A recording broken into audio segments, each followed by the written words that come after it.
Howdy, hey, hello. You are on Patriots Inside the Wire with Tracy here and the Tree of Valor, Lori Egeter.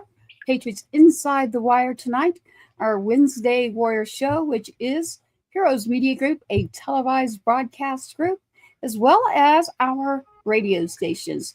Tonight with us, we went ahead and jumped right in. We have Dan Corio on the show with us, New York Police Department, but I'm going to back up a minute and say hello. Grab your loved ones, your friends, your moms, your dogs, share, get the information out there because we're live, which means you can interact, you can comment, you can give us the information that you feel is the right information. You can get in touch with us. So tonight, as we're live, you can interact. I go to the YouTube. That is the smartest thing to do. Go to YouTube at Patriots Inside the Wire. Again, Patriots Inside the Wire on YouTube. That is the easiest way to look and see what we're doing, comment, and get involved. Welcome to the show, Pages Inside the Wire with the Tree of Valor and Dan Corio. How are you doing? What's going on, girls? How's everybody doing? We are doing because we got you in the show. We know you're very, very busy. I happen to know Dan well through music, but I want to take us back through you before music. Yeah. Before we do this, we have to do this shout out. Oh yeah. Let's keep my head up like this. All right, let's see what there's a gift. Is this a gift? Is this like a? Well, this is. I just heard Lexi downstairs yelling for him already. I have no idea what's happening, but you do, so that's good. So Lexi from Make-A-Wish loves the nation's protectors. Okay. And so for her Make-A-Wish, all these veterans and police officers came to our house. We opened the door and they were lining the street. And this, she wanted me to wear. Oh, nice. All right. Were lining our street. Their shirt, the shirt and the hat. Nice. She was very excited for me to wear this. Shout out to them and Make-A-Wish. But I just had to say it for her because I almost wasn't on the show tonight because of her crazy driving. But I'll tell you what, let me know, and when we're done with this, we'll get some I'll get your information and I'll get her over an ESU and a Scuba team shirt and some NYPD swag and all that stuff. So definitely, my boys will be happy to help out any way we can for sure. So we'll get you some stuff sent over. Definitely let me get your info after. I'm sorry, I didn't mean to interrupt. No, it's awesome. Absolutely awesome. That is what it's about. Hi Lexi, I'm saying it very loud. I want her to hear me. Lexi, part of the show there with the Tree of Valor. Tonight we're on with Dan Corio, and he is someone whose family and himself, New York Police Department. We are going to get into some of 9/11, but prior to that, we're going to get into the background. But yes, Lexi literally is this little girl here, and she absolutely adores anything with the flag, anyone that's serving, her first responders, her veterans, and wants to make sure we all remember who those people are. And again, we have, of course, Tai, who's now serving active duty. Very proud of him. Let's just go through them all. Here we go. That is Sergeant Two-Step. Two-Step is watching over us saying, kick ass, okay? That's what he's saying. He's saying, hello, Lexi. That's awesome. I love it. Thank you, Dan. Dan Corio. We know each other because of the Two-Step Tribe music together, and I grew up in Nashville, and I actually got to meet Dan for a brief little while there in Nashville. Dan, tell me about New York. Tell me about like growing up in your family, the police department, and how that came about, and then we'll segue to 9/11 after that. Yeah, I'm going to try to make a really long story kind of shortish because the truth of the matter is my grandfather is was a retired sergeant with the Jersey City Police Department. He was very quiet about what he did and all that stuff. So I basically growing up just knew he, was a sergeant with Jersey City. So I was failing out of Middlesex County College in Jersey. And I think it was for the second time. Literally had no direction, no idea what I wanted to do, where I wanted to go, or anything like that. I was in the hallway, and I was across the hall from a buddy of mine, and I was laughing with him about the fact of like, hey, I'm going to fail out of school again. And like his professor came out. My buddy was born with like the high and tight, wanted to be a cop since he was a kid, the whole thing. And his professor comes out in the hall and just starts talking to us. And he was a former police officer in Boston. Then he went to the FBI. And at that point, and then after that, went into like private practice as an attorney. And he was also a professor over at the school. And he kind of just hit me hard with like, what's so funny about failing out of school? And I was like, well, I don't know. I was a kid just being stupid, and he was like, well, why don't you take my class instead of failing out? He's like, I'll fill out the paperwork. We'll get you out of the class you're in, get you into my class. I was like, oh, I don't want to be a cop. I spent half my life running from him. So I was like, I don't want any part of that, man. And he was like, listen, take my class. And I don't know if it's okay to mention this. I'll just say his first name was Jeff. And he literally changed the trajectory of my life. I literally went from failing out of school to getting on Dean's List. And it just really, he was really one of the first people that kind of opened the door to me having a conversation with my grandfather and just saying, hey, what is all that about? Like, what is the job really, And he basically said, a guy like you should go to a city. You'll have the opportunity to have a bunch of different jobs under one umbrella, being the NYPD or Jersey City. And you'll be so busy that, you'll be running around getting 911 calls and all kind of stuff that, you'll probably really enjoy something like that. And he was phenomenal. Like our midterm, I tell everyone this, and it's such a cool story. And I have to tell you, because like, just for teachers out there, our midterm was a full-scale dress rehearsal for the FBI, where he had one of his buddies come in. Sorry, I lost you guys there. He had one of his buddies come in and they sat there and they called you in one by one. And during this, interview, they would present information from the class. Like, oh, you say you want to be with the FBI. Well, you probably don't even know what year this was founded or this happened. And it would introduce stuff from the class. And, but all the while you felt like you were doing an interview, and it really was like such a cool thing to prepare you.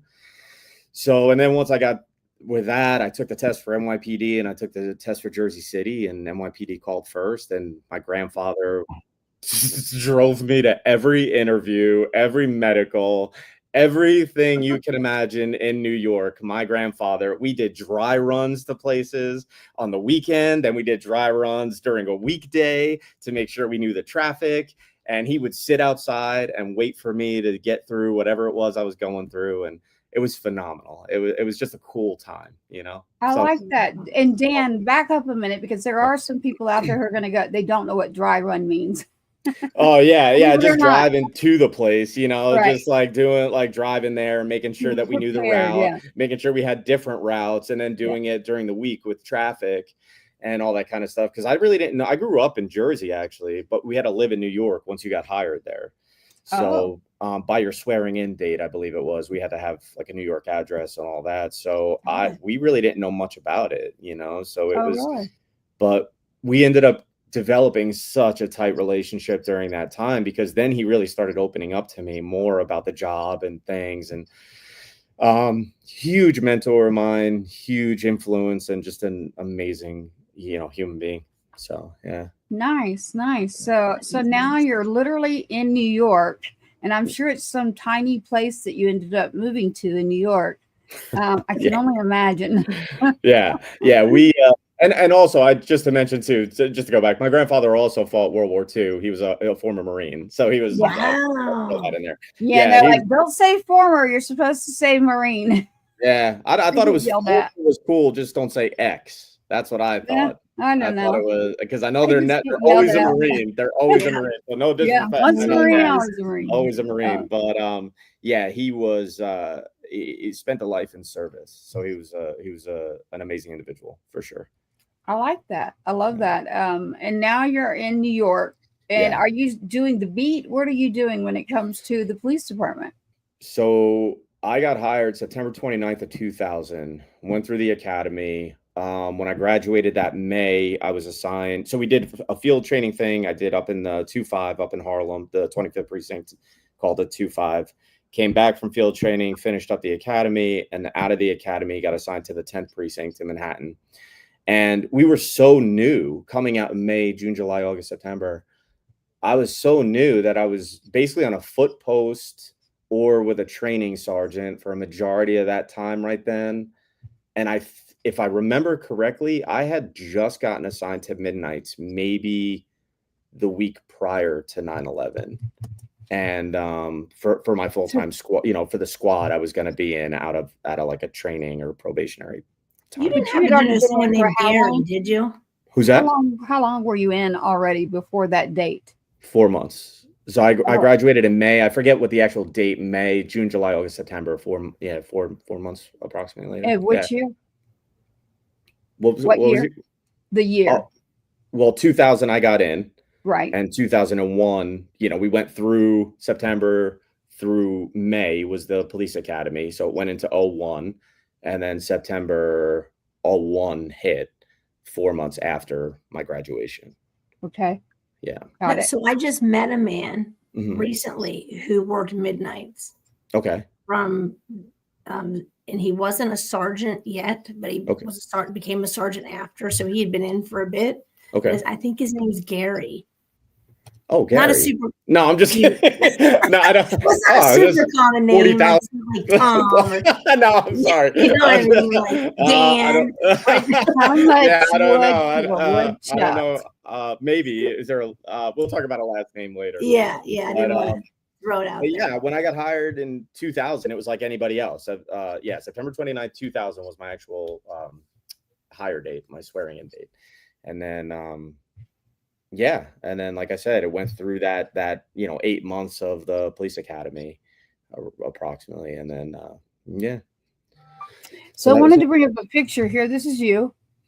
That was later in my career. Yeah, we're bumping through your career. Before I get to that point, I want to ask you, what is something that stands out to you when you were serving as a police officer? That's either, I want both. I want one that was like, oh, this is scary. And then I want one that's like, oh my God, no one's ever gonna believe this story. This is just nuts. I mean, I've had a really crazy career. Like I was there for the whole Sully incident where Sully landed in the Hudson. I was part of the Scuba team during that. So Mike and Robbie were the two guys. When you're assigned to the Scuba team, I know I'm kind of jumping around here, but we basically did rotations on a boat and with the aviation unit for air sea rescue. So we would do about a 2-month rotation out with air sea rescue. And when you were assigned to that aviation, basically you'd be part of a rapid response team. You would come in, set your gear up on the helicopter right at the beginning of your tour. And from that point on, you were rapid response. So you jump out of the helicopter, we could get lowered from the helicopter for anything from people jumping off bridges to cars in the water, planes in the water, helicopters in the water. At that point, you were basically rapid response, and we really didn't conduct like long-term dive ops from the aircraft. When we rotated out of that and went back to the boat, that's where we would do mainly like your evidence recovery, body recovery, those long-term dive operations where you're not taking an asset such as air sea out of service. So Mike and Robbie were the two guys that were assigned to air sea that day. They were the ones you saw in the news jump out of the helicopter. And the rest of us basically came in and ended up freezing for the rest of the night, diving, for the engine, diving for structural damage on the plane so that it could be removed without coming to pieces. So that was pretty crazy. 9/11 was obviously something that was very eye-opening as a young kid, just getting on the job. And I don't know if you want to. How long had you been in? I just want to make that timeline. When 9/11. I had graduated the academy 4 months prior to 9/11. Yeah, so I was trying to let everybody understand that you've got someone in 4 months, not very long, and then you have 9/11. And what happens when you're in and it's 9/11 and you're part of the NYPD? So for me, I did a detail the night prior. I worked till about 2 a.m. if I remember correctly, and I left. I went, and for some reason, I don't remember why, I went to my mother's house in Jersey, passed out on the couch, and I woke up to my brother. He was telling me that the plane hit the tower, the first one, and woke up. I was kind of looking at it, and saw the second plane hit, and immediately knew obviously we had something bigger going on there. And So at that point, called up my old roommate who was also on the job, and I was like, "Hey, man, we gotta try to link up and get into the city." I mean, they were already obviously calling guys in and everything like that. And I remember it was like I don't want to say I wasn't. I don't want to say I don't remember being scared. I remember being truthfully pissed off that it was happening, and just wanting to get into work, and just wanting to Help. help. Yeah, to help You however I wanted to help, yes. can. Yeah. So you ended up getting in literally, physically, as Mhm. a police officer in the middle of what was going on. Mhm. What is there that you could do? Basically, help the people that were trying to get help, literally running from buildings, or I was um, not no, I by the time I had gotten there, the second building had already come down.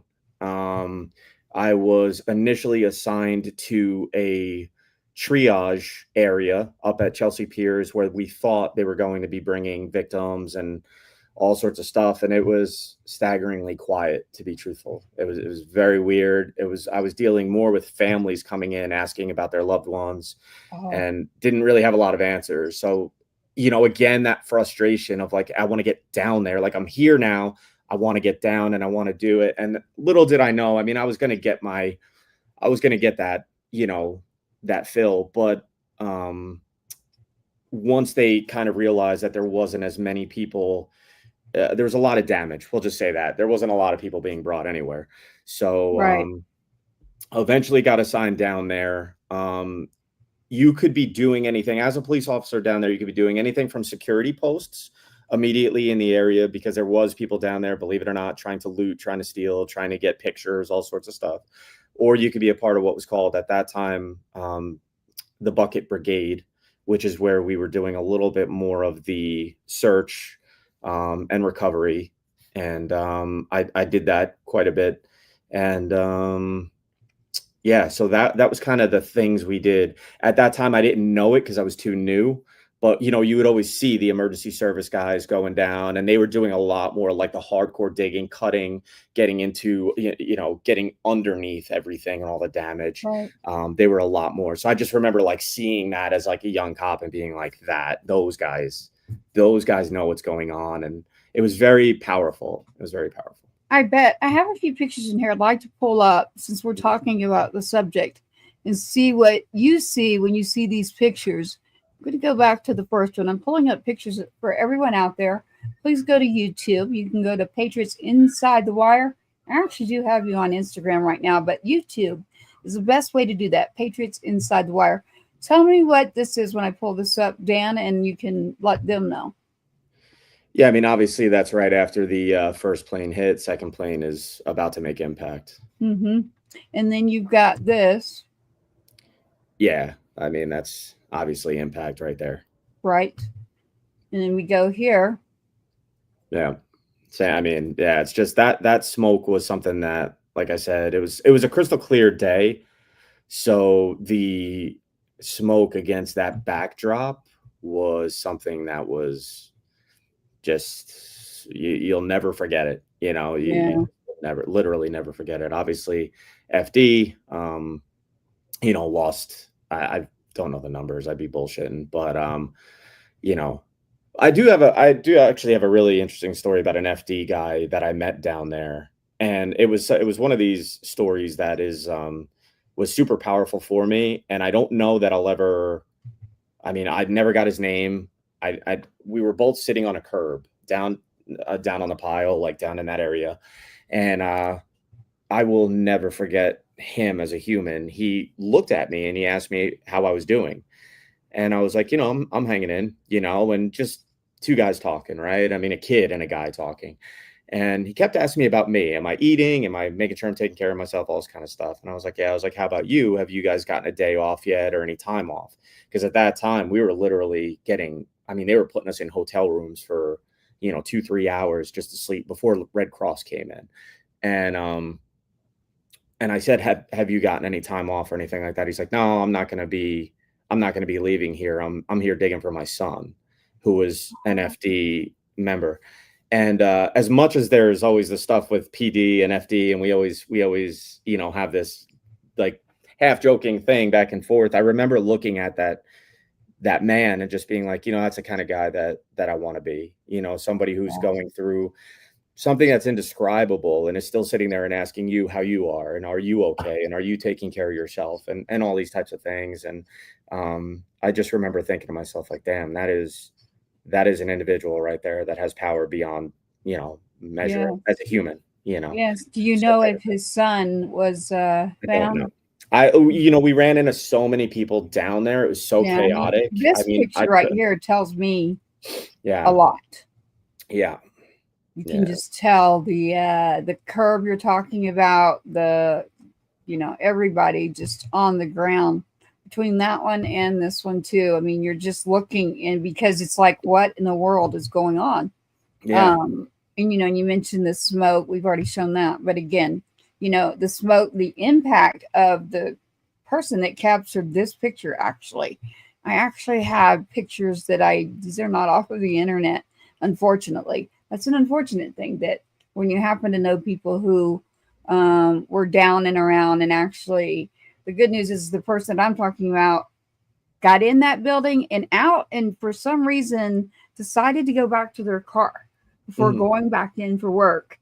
And they decided to go check on someone or something, and did not end up back in the building.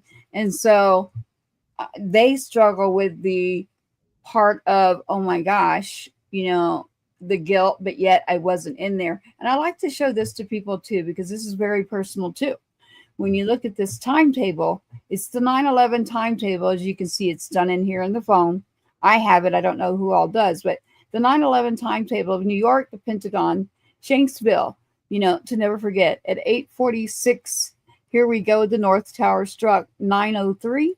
South Tower struck 9:37. The Pentagon is struck 9:59. The South Tower collapses at 10:03. Flight 93 PA.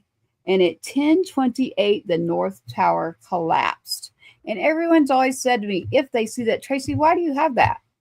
And I said, well, there's a big reason. It's the reason that my son joined the military. And I'll never forget where I was. I'll never forget this little kid sitting by me. And it came on, and this little kid looking at me and going, I'm going to get big, and when I do, I'm going to join the military.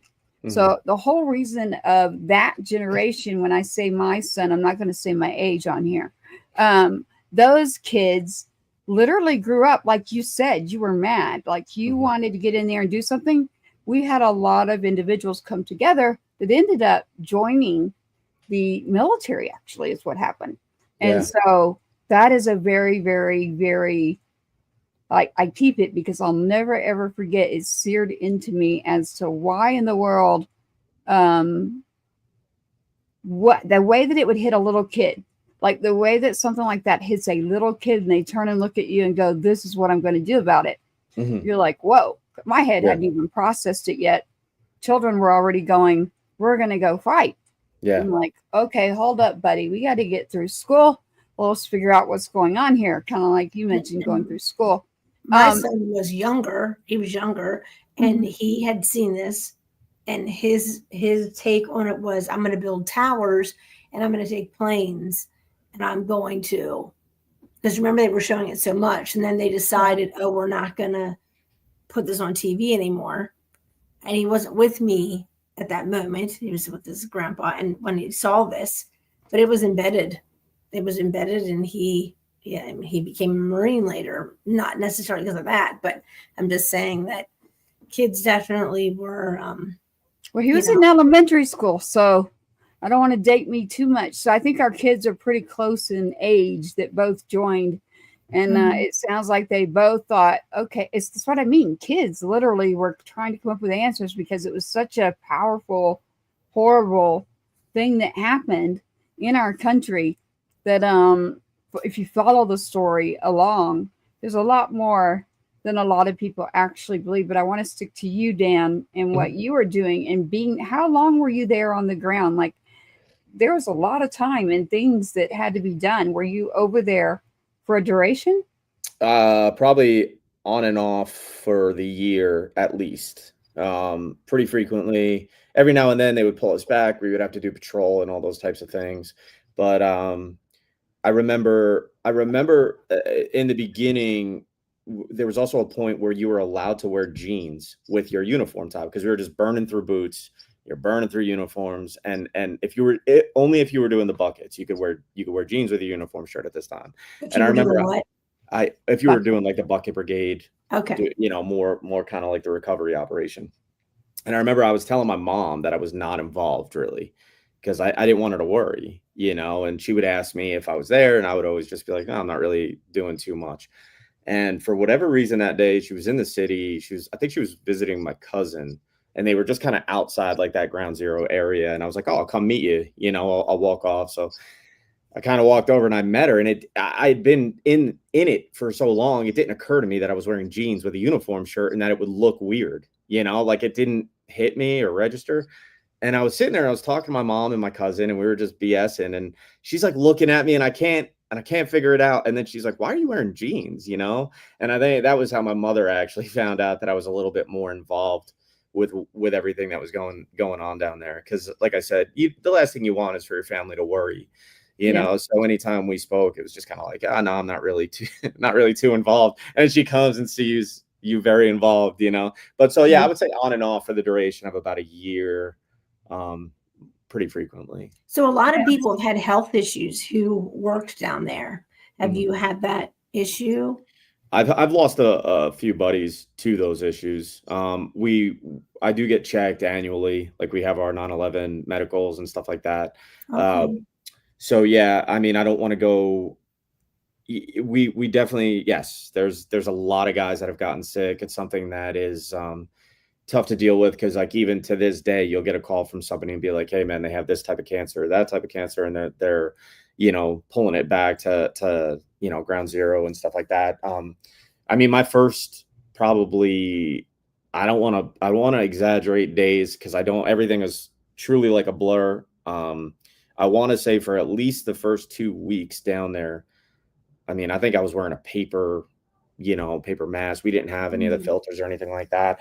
And it was just one of those things where you didn't really think about it at first. You weren't thinking of safety, it was kind of, it just, and I was young, and you're young and you're invincible, and it's like, you're not thinking of that stuff. And then nobody was really prepared for that. Yeah. And as you get older and, buddies get sick, buddies die and things like that is, you guys are aware. Just the inhalation of the smoke in itself, amongst the other things, but just the inhalation of the smoke intake would literally, the lining of your lungs, there is so much that is going on. I want to make sure before we're not closing right now, but I'm going to make sure before we do, we take a moment to remember all of those who are no longer here and all of the families that are impacted. And I know that the whole world is impacted. When I say that, I mean those we've lost. So we need to never forget about 9/11 and all of those. We always say, remember, we're in the world of first responder, veteran, military daily. But I also want everyone to remember 9/11.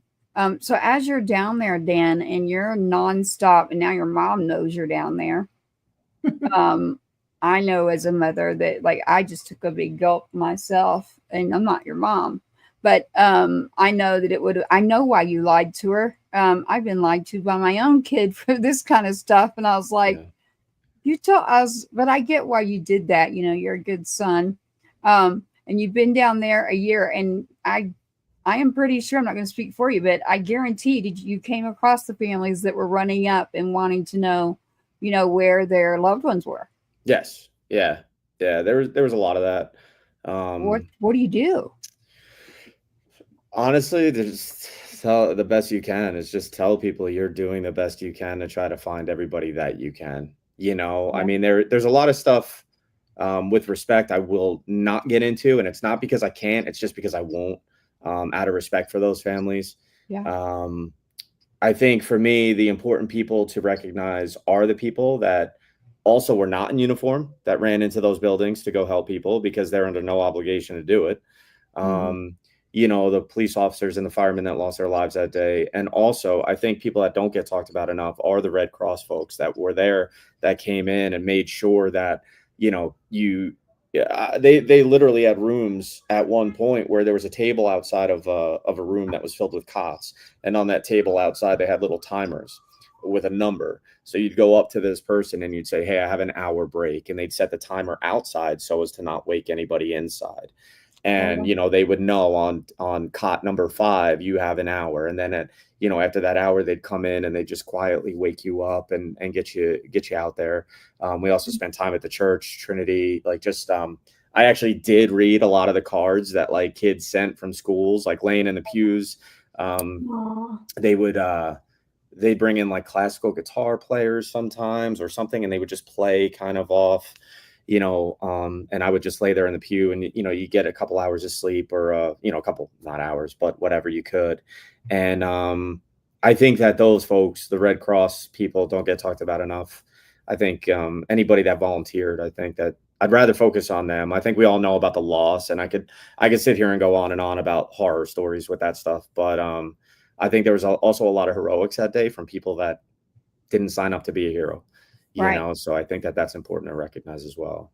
No, the Red Cross actually showing up and doing what they can, and then there were actually just civilians that were a lot of actually retired. So retired officers, retired fire department, retired with our veterans, literally went into action mode without even thinking twice. And mothers, I mean, regular individuals that were like, you just reacted and acted and took action because, like you said, you don't think about how much time has gone by. You're in the middle of this. And so you're just going and going. Yeah. I think, well, actually, on a funny kind of story that if you can consider it funny. So I always screw up his name, but Steve Buscemi, I believe it is, the actor. Yeah. I just read this today. Yeah, so I've ran into him down there. So it was in the beginning, and there was we had to like go duck out, whatever. He needed to borrow my flashlight, and I'm looking at him, and I was like, you can't miss his face, and I'm like, wait a second. And so one of the guys he was working with, I was like, is that? And he was like, bro, he was a go-getter.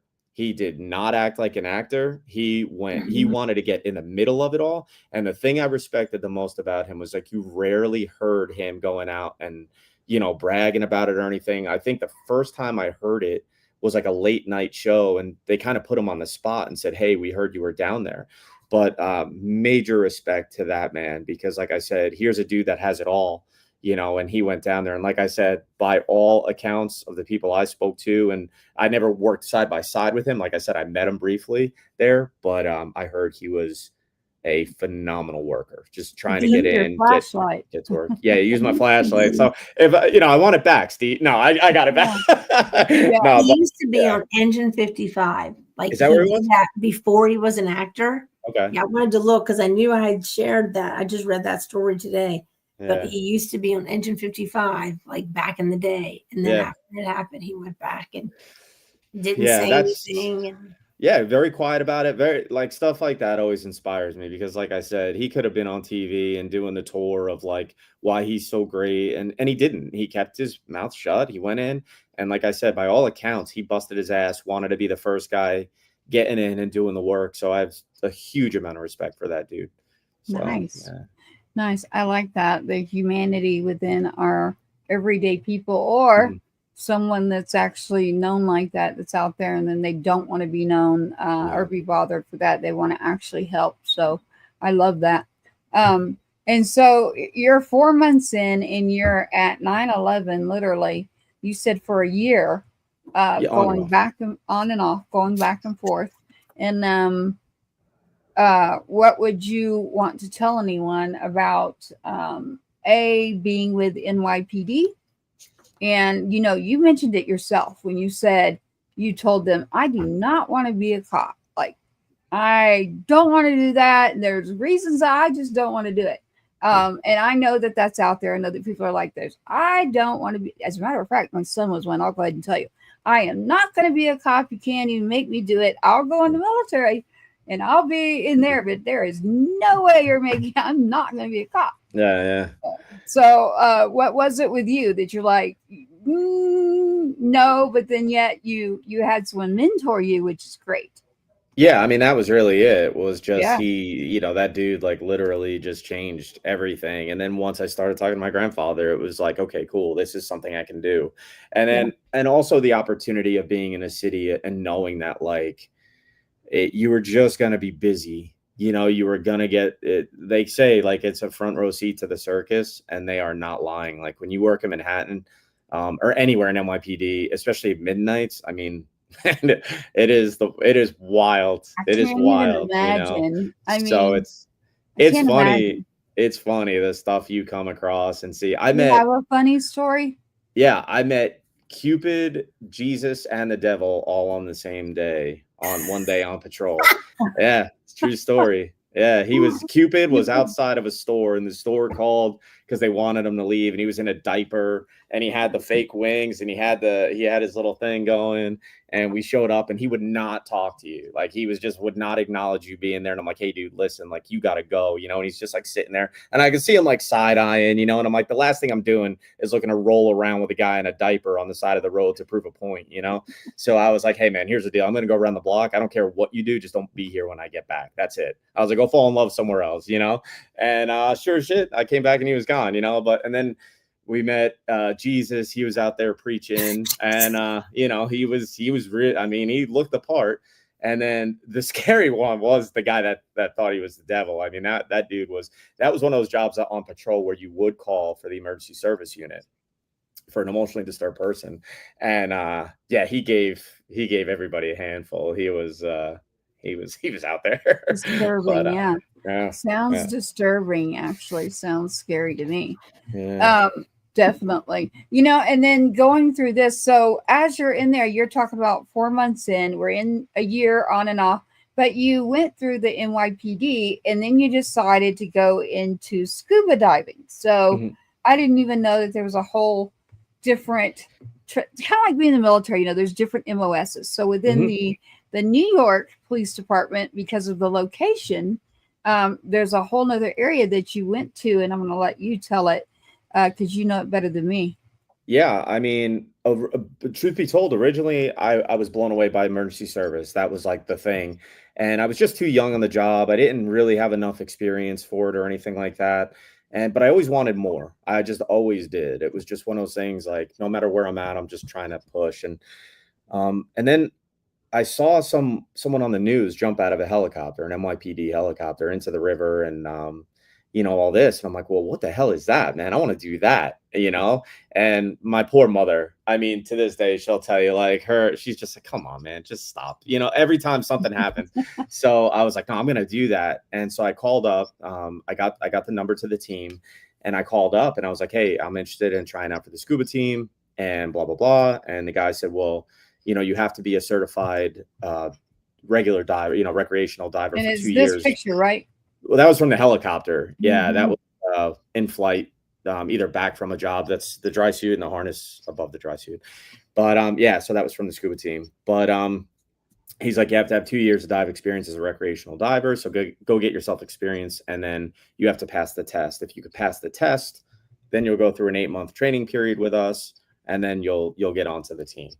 And man, I don't hear anything for like a year, and I was always fairly fit. um and I get a call to go down, and I was not ready. So I get the interview, and they're like, well, are you ready? And I'm like, of course I'm ready. And then they're like, well, if we test you tomorrow, you could pass the test. And I'm like, yeah. And I'm thinking, like, whatever. I had no idea how hard this test was going to be. No idea. I mean, you could see it on paper, and it's out there for people to see. They've since changed it, I believe. But, like, basically what they do is you'll just go from event to event to event to event, and without a break.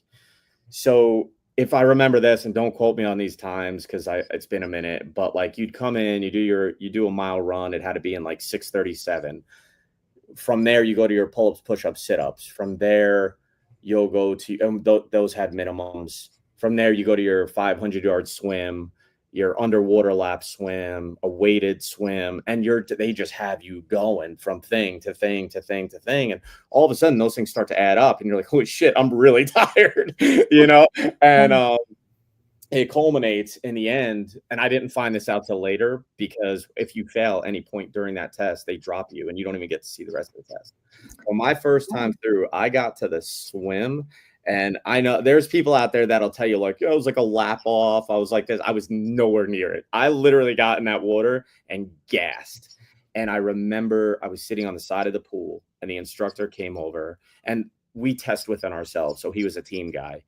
And he sits down next to me, and he was, to his credit, trying to be motivating. And he's like, hey man, this isn't for everybody.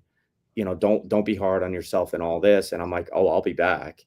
And he was like, a lot of people say that. And in my head, I was pissed. I was like, nah, bro, you don't understand. I'll be back. Like, and I didn't say that, but in my head, I was just, and I knew he was trying to do the right thing. It was no fault of him, but I was pissed. So I left that day. I joined. There was a local Y on Staten Island. I lived around the corner, and literally that night I was in the pool swimming again. That night I was like, that will never happen to me again, I promise. So about maybe 9 months later, I believe, I got called again, and they were like, hey man, are you ready? And you know, not like that, but I was like, yeah, let's go. And that time I did very well. I passed. So yeah. Good. But again, it'll culminate in the end with like they'll do like a regular PADI, you know, recreational dive test. And then they'll put you through a stress test underwater. So after you've done all the other stuff, they'll swim around you, pull your fin off, pull your regulator out of your mouth, you know, spin you around, push you around. And if you surface at any point during that portion of the test, you'll fail. They basically just want to see you problem solve underwater. I mean, you could go, it's not a timed event. So you can go get your fin, you can go get whatever. They just want to see that, you know, to get your air source, because everything else it doesn't matter really. You know, you get your air source and you're good. And then they'll put a piece of wood from one corner of the pool to the other. They give you a 35-pound weight belt with all your gear, and you have one pull to get yourself out of the water. So if you do one of those where you come up and you go back down, you actually fail the whole day. And the reason for that, which I found out later, was because you may be involved in a rescue, you know, you're exhausted, all this kind of stuff. Well, in order to get someone on the back of a boat has to be in neutral. So that makes that boat subject to tides. So if they're by the rocks, they're by somewhere else or something like that, and you get someone on the back of the boat, you have got to be able to get yourself on that boat and, you know, a victim up and yourself up quickly, so that boat pilot could, you know, put the boat in gear and not, you know, end up, you know, ashore or something like that. So everything in that test had a purpose and a reason. Definitely. And it wasn't like it was an easy one. And that's why I pulled this up before, but I was looking at what you're wearing there. Mm-hmm. And so I'm looking at you, and what were you doing this day? You're going into the water for training or actual search and rescue? Yeah, I mean, I could tell, I could make up a cool story for you. I don't remember exactly what I was doing that day. I mean, we flew back and forth on that helicopter quite a bit, but you could see on top of the dry suit, I have a harness on, those two straps right there. Yeah. So that is actually part of a harness that once we deployed from the helicopter, and we could get a victim back into the ship via basket, backboard, and you know, any. That's how they would get us back into the ship. They could lower the hook. They'll lower the hook to you. You'll swim to it, take that hook. Then there's a little triangle kind of like right here in the center chest of that harness there. And you'll hook into that, clear yourself, and they'll hoist you back up into the helicopter. Got it. From there. Okay. So that's actually a way to get us. Or if it's shallow water or a ship, I've had people having a heart attack on board a ship that is like a barge where someone else can't get on, so they can lower us onto that ship from the aircraft. You could get on board. We were all EMT basics.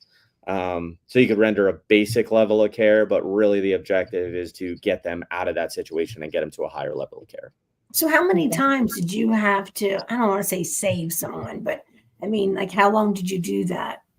I was on that team for roughly 12, 13 years. Wow. And, we were busy. We were a lot busier than people think. I'll tell you that. I you know, when it was summertime and downtime, it's great, right? I mean, but in the winter, freezing cold, you're diving for, like I said, evidence, guns, knives, things like that, body recovery. You know, it could be pretty grueling, you know? Yeah, it had its moments, you know, for sure. But I think there was only 30 people on the team. out of 45,000 police department. We were 4 squads, A, B, C, D, and I have to tell you that it literally, I don't ever want to take anything away from anywhere else I was, because the guys on patrol were phenomenal mentors to me. Phenomenal. I mean, I was so blessed to be around those guys as a young kid, punky, to have these older guys turn around and be like, hey, kid, this is how we do this. This is how we act, right? I was very, very fortunate. I don't ever want to take anything away from those guys on patrol, because they are phenomenal. And I've seen some of them do some of the bravest shit people will do, period. Scuba was unique. It's such a small team at that point. You're going through so much different training together, aircraft ditching training, under ice, things like that type of training. Wow. Under ice. Yeah, we would do that. Now,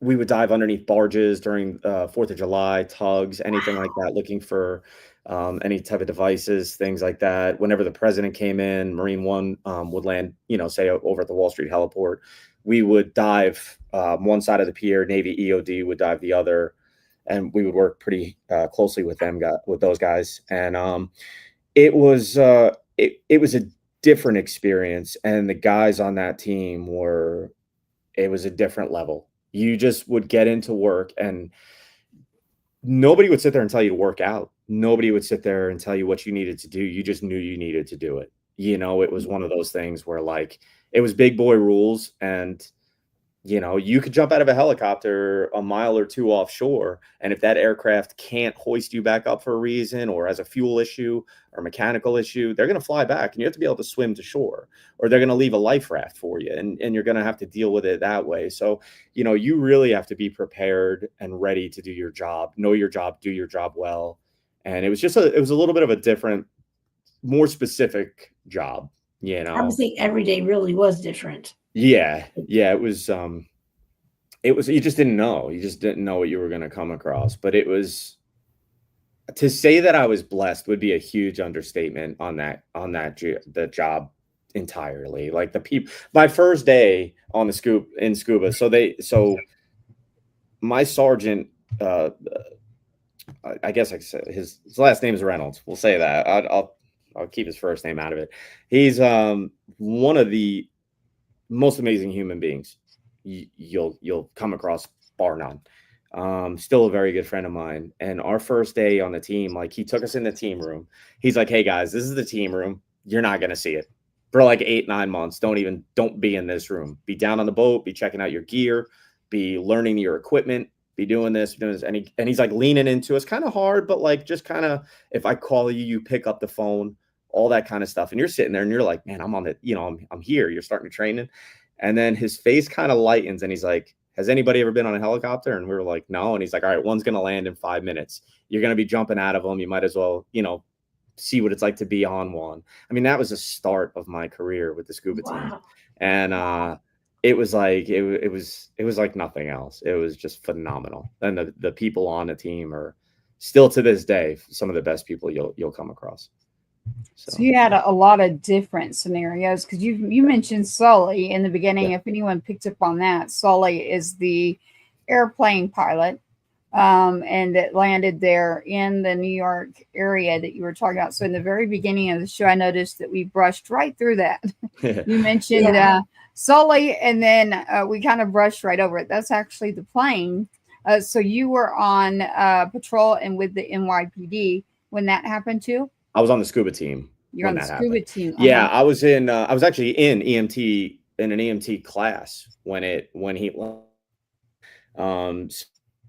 and Rob were assigned to Air Sea Rescue that day. So they were assigned to aviation with the aviation unit.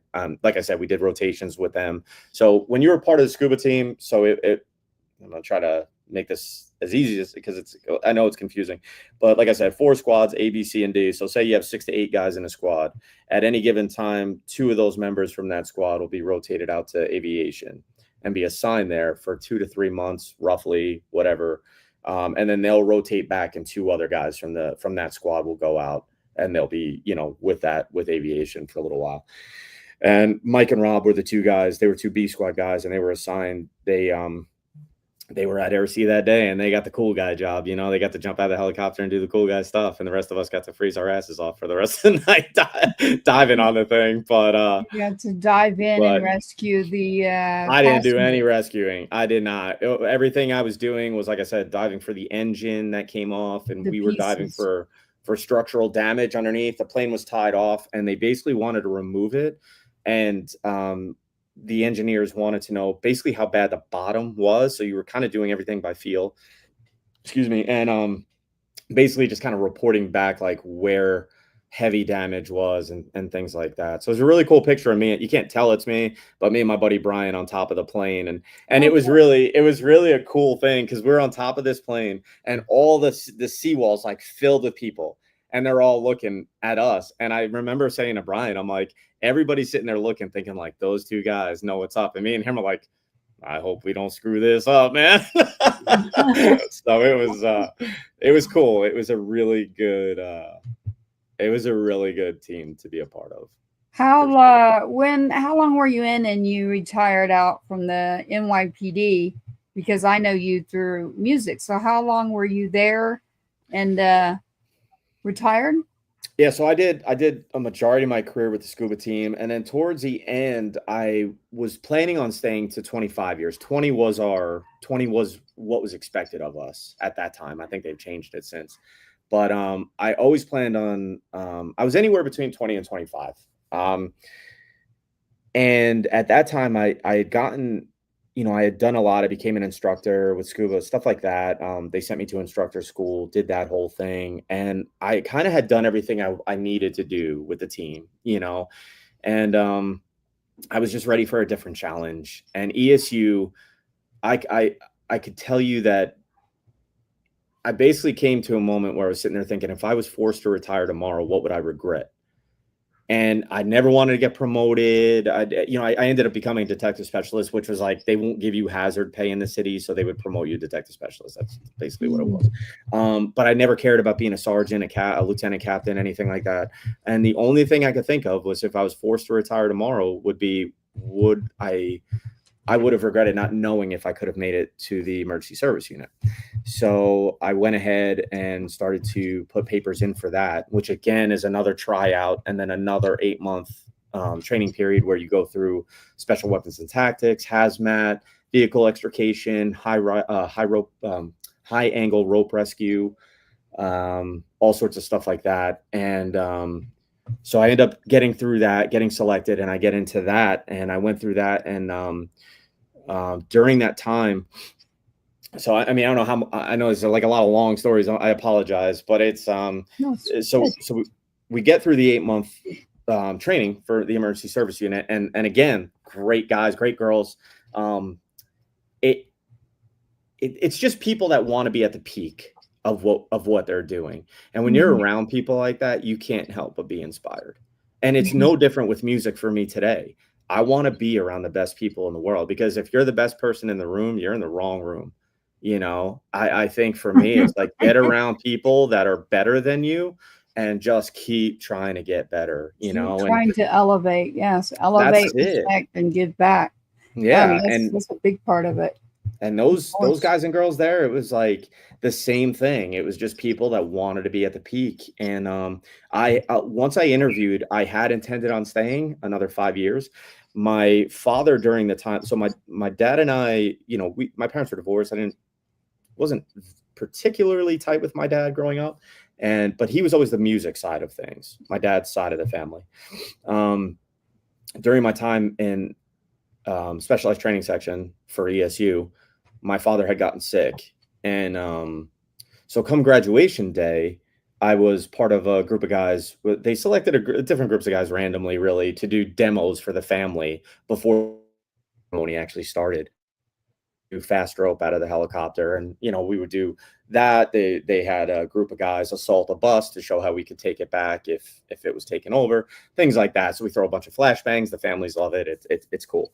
What was interesting was I fast rope out of the helicopter. I get on the ground and I look over and I see my dad, and which was shocking for me because I was like, man, I didn't see him that much growing up, and he didn't look great. He just kind of had a look about him. And So we go through the ceremony and everything like that, and it was cool. I think he finally got an idea of what I was doing for a living and whatnot.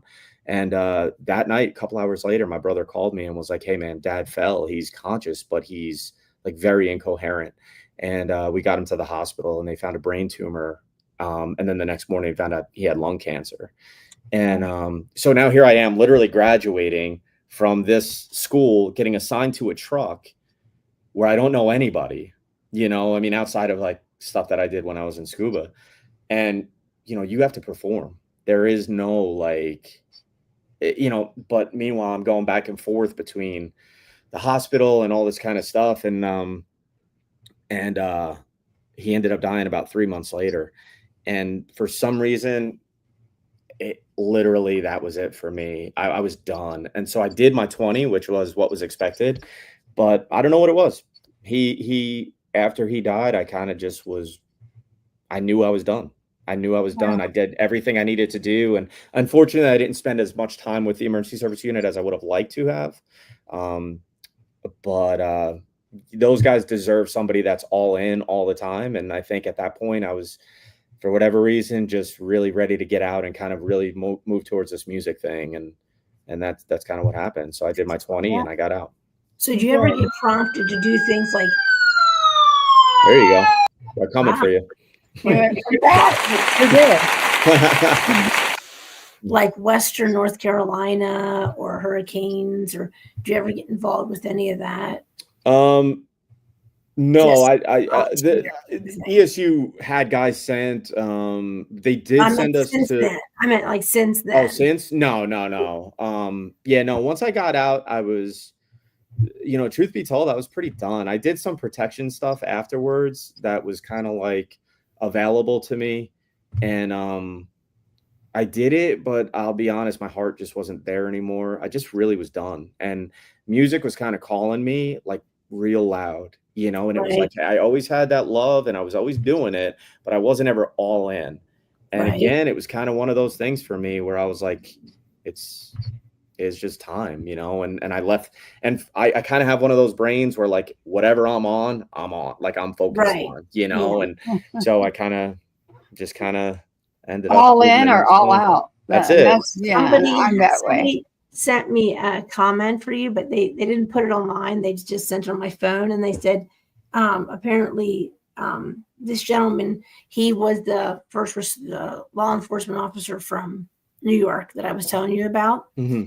And he said that his sister's first husband, Sean, had a cousin named Kenneth Hansen who died. Kenny Hansen. Yeah. Kenny Hansen. I know Kenny Hansen. Yeah. Well, I know of him. Yeah. He died in a scuba training accident. He drowned. Yeah. Yeah.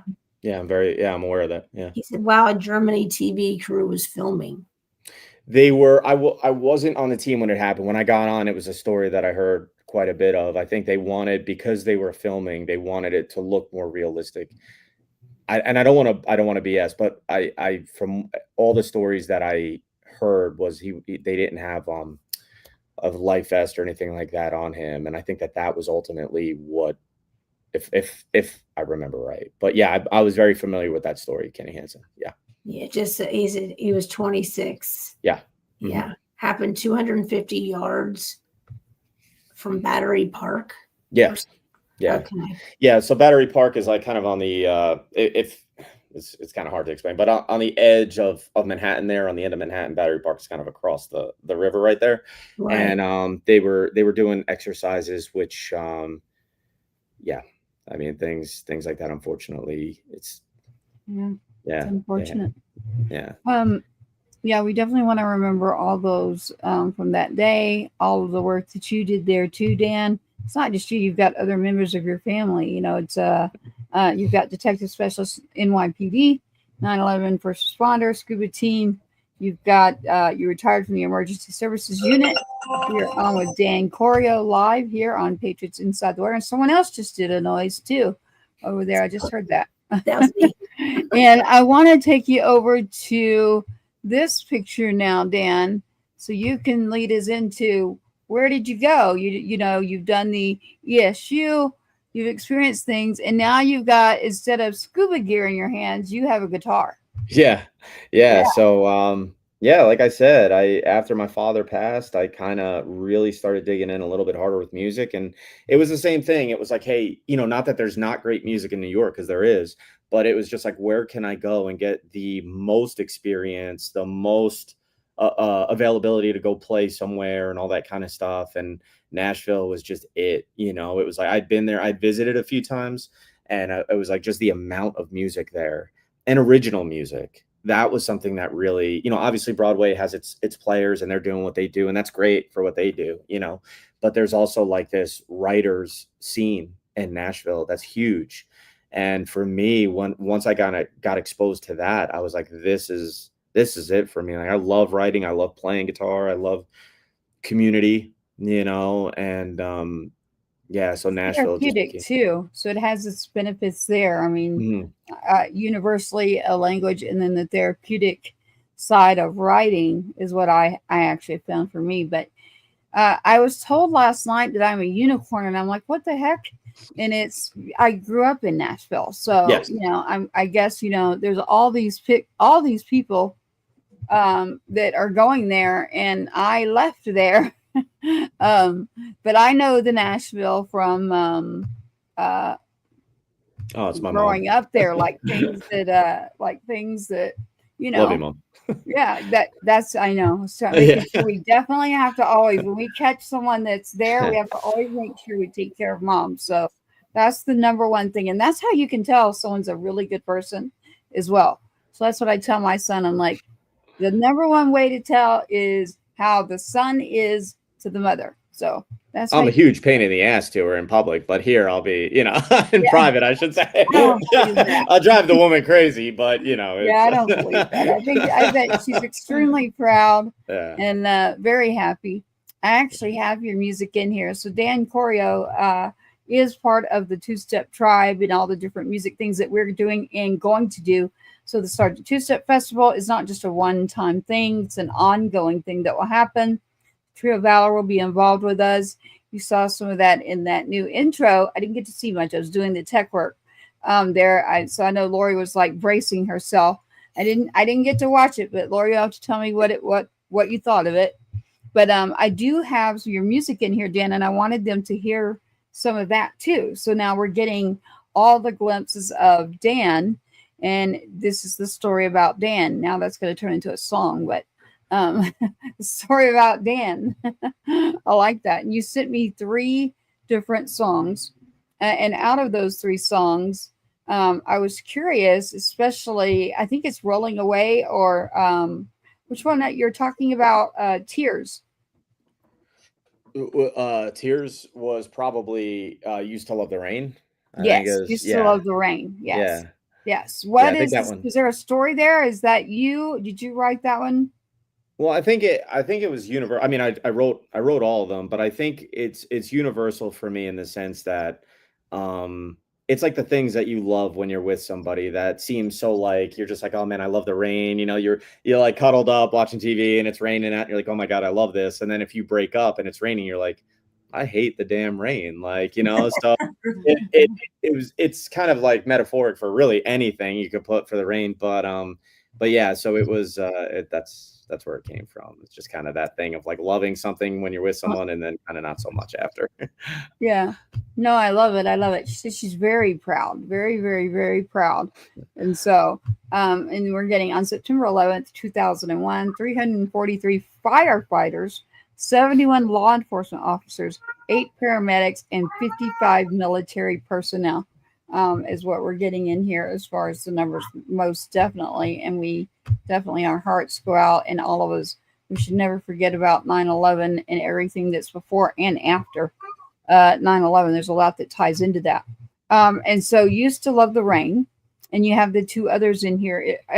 What is out current? Is one of the 3 I have the current one that you're focusing on? Well, we got a bunch of stuff about ready to come out. I know.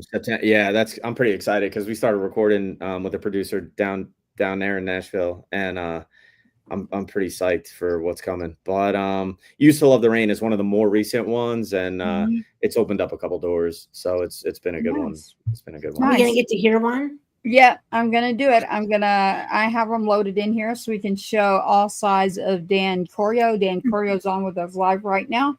NYPD on the scene again. 9/11. Gone through the Scuba diving team. Gone through the ESU Emergency Services Unit. Retired after 20 years and decides to go to Nashville and try the music business. And Sounds so much cooler music, when you say it. yeah, yeah. No. I'll say it for you. I can even do my radio voice, but I won't do that one. But no, I love it. I'll do it for you. I'll even use the radio voice for you one day if you want it recorded. But I actually have all three loaded, and so no, you haven't heard them, Lori. But on Two Step Tribe, you all can check that out. Two Step Tribe. It's the number 2. Don't spell that. I do that all the time. I'm like, why would anyone spell Two Step? It's Two Step Tribe. You can go to that YouTube and that Instagram account, or it's on every platform you can find. That is how Dan and I met, was through music. And so music brought us together at Two Step Tribe. So through Two Step Tribe in his music, and then he actually got to meet what's left of my family.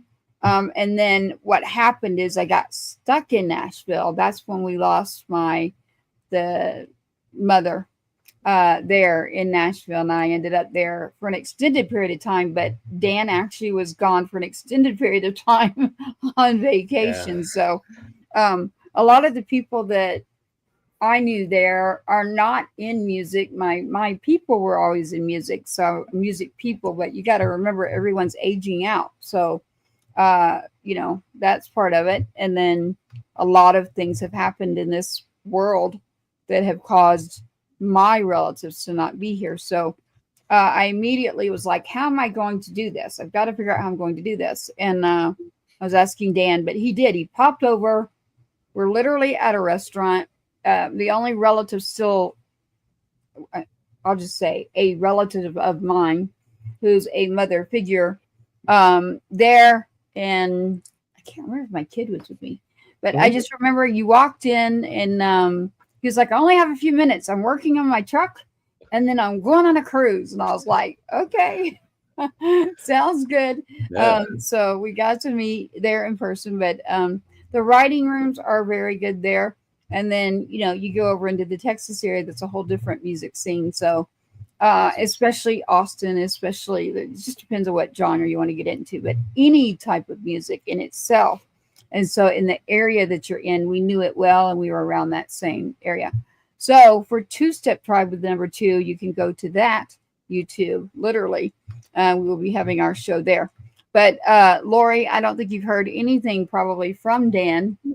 And so I want to pick a song here for you. And Dan, which one would you like to start with? Yeah, you could go Used to Love the Rain. Why not?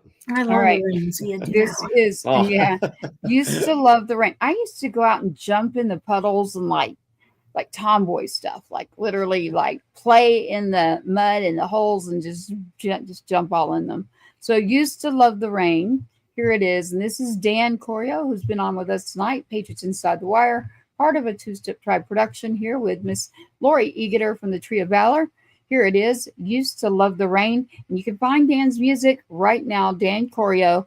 You got to go support your artists. What a lot of people don't realize with the digital trends, you've got to go move the music, move it to your playlist, put it in the playlist, and then take care of your artists, because just going and clicking the button doesn't cut it. That's not how music works these days. So Used to Love the Rain is Dan's music. Let's take a listen.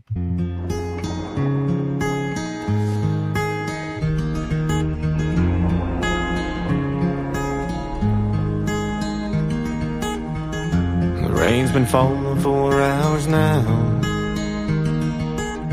Used to love the rhythm of that sound, but lately all it does is bring me down. Think of losing her and the lights go out. 'Cause it was raining on the night she left me, tears like a river, I wonder if she happy now. My world's torn, she never looked back, didn't even slam the door. Her calm is my storm, I know she loved me once before.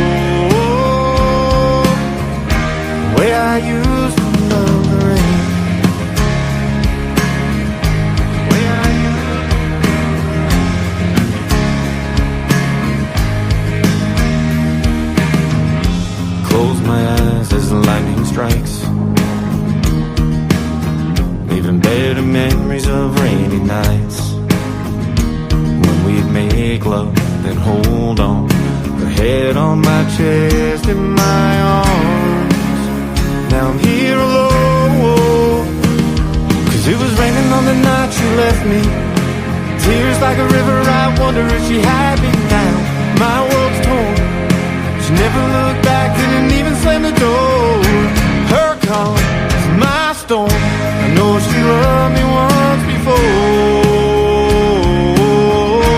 Way I used to love the rain, never saw clouds rolling in.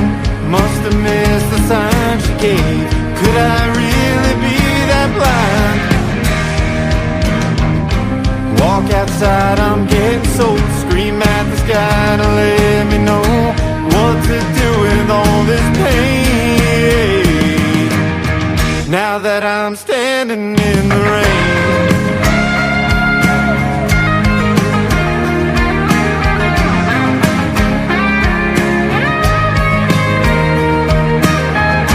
Her calm is my storm, I know she loved me once before.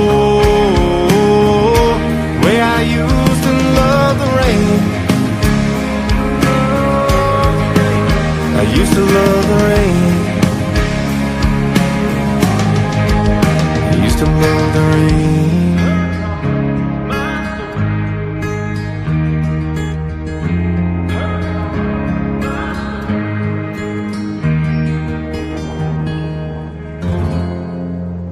I loved it. Thank you. I love that song, actually, Dan. And then, of course, I go back to you at the scuba diving. You like jumping in water nonstop. You basically lived in water for a really long time. Yeah. There was the scuba team. So, and then the next one I have in here, can you give us the title of the next song? Yeah, I don't know which one you're going to go with, but if you go with Hold On, I mean, Hold On was one I wrote. The next two were pretty early on from writing. I think Rolling Away was maybe the second song I released or third. And the other one is called Hold On. If you get that one was important to me because that's written just kind of addressing mental health and kind of trying to be a positive light as far as, hey, if you're somebody that's struggling, you're not alone, reach out, get the help that you need. I don't have those answers for long-term care and all that stuff. I wish I did. But I think that if we can open up those lines of communication for folks, especially first responders, military folks, to get out there and realize, like, if we could just start talking about it before it gets to that moment of like, hey, there's nothing else. There's nothing else I can do. And maybe at least if we could open up those lines of communication, get people talking, get some ideas going with people that are much smarter than me to get ideas of how to help these people, because I've responded to, and especially when I was with emergency service, and I've lost buddies to suicide. I've seen a lot of it. And it's one of those things where I just wish, recently, within the last year, had another buddy of mine from emergency take his life. And it's one of these things where, you keep telling people, hey, just talk. And I don't think folks do. And then they get to that point where it's like, there's nothing left and they feel like they have no other choice. And I guess all I'm trying to advocate for is, hey, let's get talking about that stuff early. Let's not let that thing build up, and then we can get that help that you need. Don't wait till you need the help to get the help. Get that help early. Talk to people that are educated. Talk to people that not your buddies, not TikTok and all this bullshit with people telling people how to be. Because there's no one fix for every person. So you could sit there and something that's logical for someone like me, someone else could sit in the same room and be like, that doesn't make any damn sense. And that's not going to work for me. So I think that's the thing of getting professional care, is sitting across from somebody that says, hey, I can help you with this because I'm trained in it. I've dealt with it. I know it. Or, hey, maybe some of those folks need to be a little bit smarter and say, hey, I'm not prepared to work with you. I have a buddy of mine or a friend of mine or someone else who's better equipped to deal with the mental health crisis that you're dealing with currently. And I'm not passing you off. Let's talk. Let's figure it out today. But I'm going to introduce you to a friend of mine, and we're going to get you the proper help, because there is not a one size fits all for this thing. And Yeah, I just really wish people would know that it is okay to not be okay. It is it okay to talk definitely about is. shit if you need to. We're all built differently. We're all built to see and deal with certain things. So anyway, the song Hold On was written as kind of a thing for just, in those moments, just literally, physically and emotionally just hold on and realize that you're not alone, and there are people that are there, and there are people that care. Even if they don't know your name, there's people that care enough to sit out there and try to help you and try to get you the help that you need. So I Most guess that's definitely. my And I stop in now and I say, if you or anyone you know is in need of help, please call 988. Reach out and do something about that.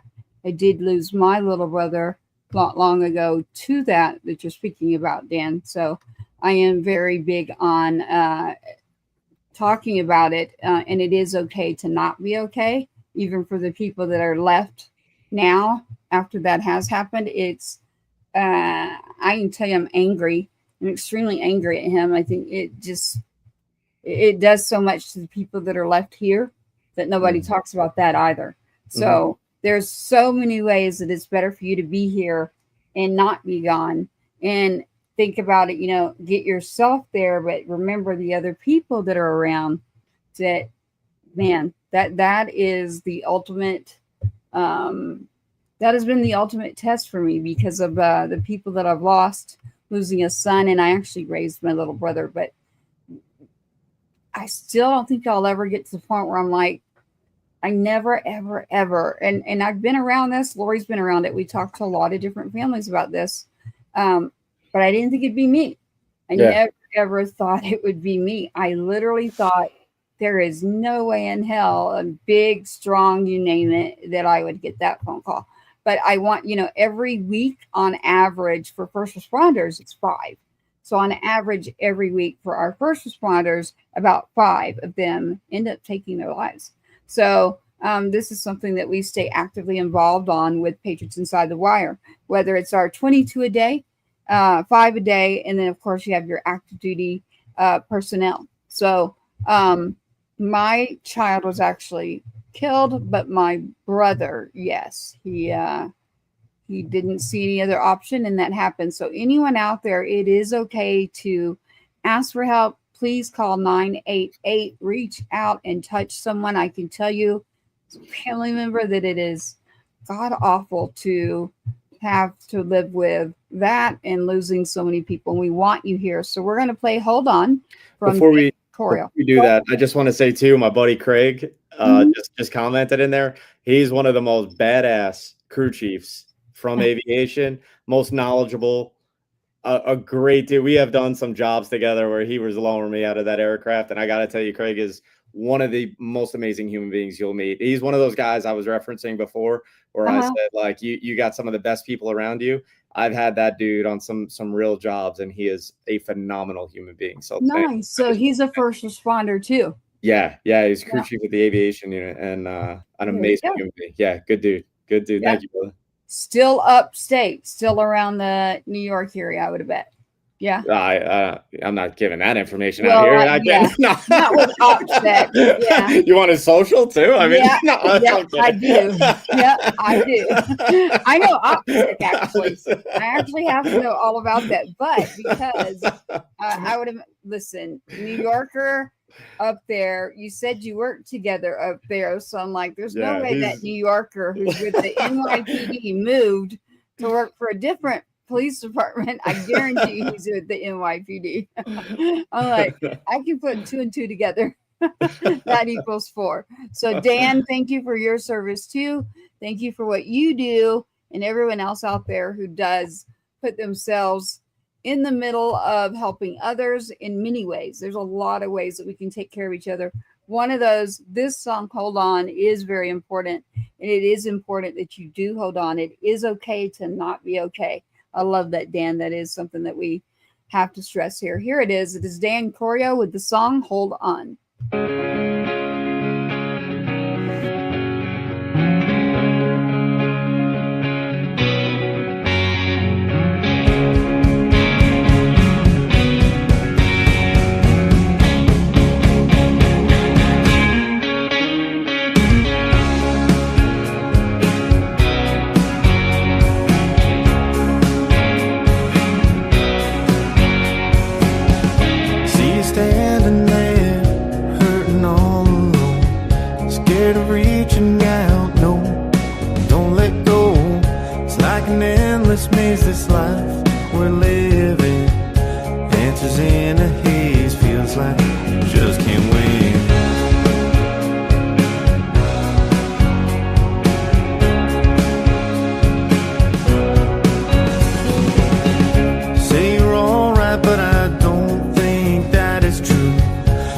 broken pieces don't define the heart that's you.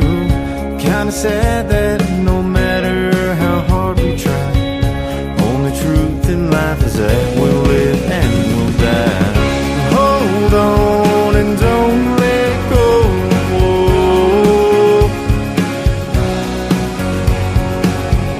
I know you've got the strength to show.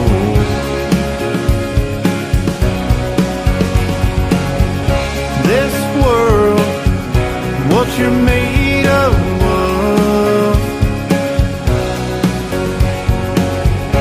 Hold on, don't never let go. Been down some dark roads, I know all those feelings. Happiness gets hard and pain is appealing. Getting way down with the roads you can follow. Choose wisely and my friend, avoid the sorrow. Hold on and don't let go.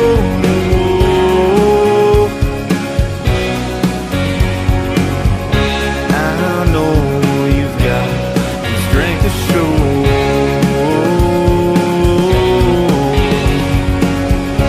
This world, what you're made of.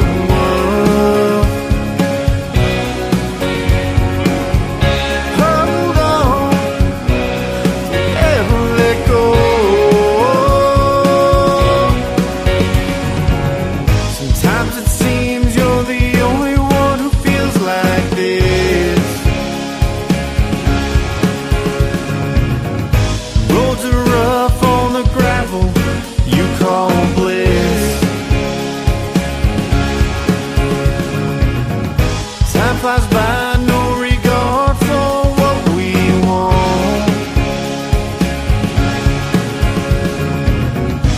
Not alone. Hold on.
There you have it right there. As the banner says, please call 988 if you or anyone you know is in need of help.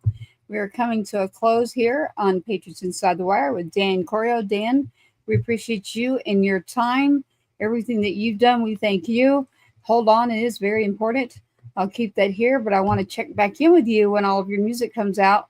We'll get you back on for the music. And yes, don't forget, I didn't hit that the Sergeant Two-Step Festival is coming up September 27th. A lot of people don't even know what that day is, but you don't have to be someone that's under that government regulated. September 27th definition is survivors of the fallen. So that's what that event is, September 27th. It's a whole lot of music, events, auctions, all sorts of things, and bringing awareness that we do have a lot of people who are no longer here. So it's here. I have to show you this one. Yeah, Timmy. Yeah. Another great guy, man. Yeah, Another I had emergency to, service guy. He is a great dude. Yeah, I love it. I love it. And my aunt is in there too. I'm Yeah, very, like I said, Yeah. I was surrounded by some of the greatest people. Period. That's it. Yeah. They are the Good best. people. All right. That's it. Well, so your people, they're good people. We like you. Yeah. So Dan Corio, it's been great having you on Patriots Inside the Wire. We'll grab you again for the two-step show with all of our music and what's going on. I'm going to close us out here. Thank you, and I'll be in touch with you, Dan, for more. And everyone out there, I want to take a second really quick before I close out for 9/11 and all of those that are not here. Just take a moment really quick for everyone there. If you'll give me a second, I'd like to actually pull up a picture here, and we will go by that one, and we'll take a minute. There it is.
Thank you for tuning in tonight on Patriots Inside the Wire. Our hearts are with you. I want to say good night now. Thank you, Dan, for your time. Dan Corio, go check out what he's doing in his music too. Start listening to that. Dan, we appreciate you. Lori, I'm going to close us out here. Anything you'd like to say before I do? Same thing I always say. We see you. We see you. We're here for sure. I'm going to close us out here. We've got a video here by the Uncle Rhino to close us out. Here it is. Stand by. This has been a Patriots Inside the Wire production. Thank you for tuning in to another episode of the Two-Step Tribe, where you, the viewer, are always the rock star of this show. Don't forget to like, follow, subscribe, and share. We cannot do this without you. Your uncle says so, and you are loved and appreciated. Sergeant Two-Step, sign us out. Let's load up and roll out.